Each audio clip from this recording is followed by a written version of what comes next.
बहुत समय पहले की बात है। एक छोटे से गांव में हरिशंकर नाम का एक गरीब किसान रहता था।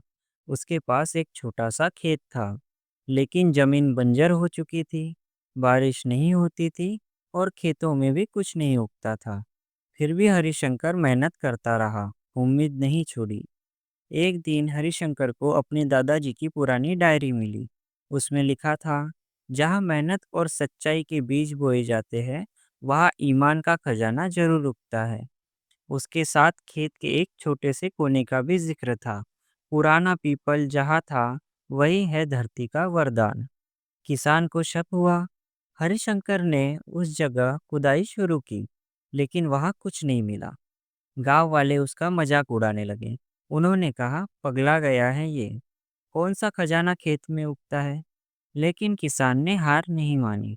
उसने उस जमीन को रोज पानी देना शुरू किया, खाद डाली, नई मिट्टी मिलाई और मेहनत करता गया।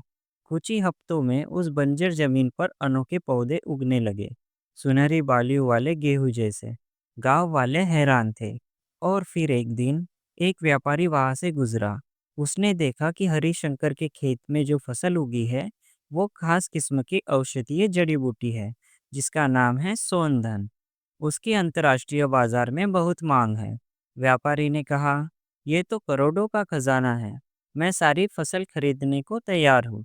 हरिशंकर अब गरीब नहीं रहा।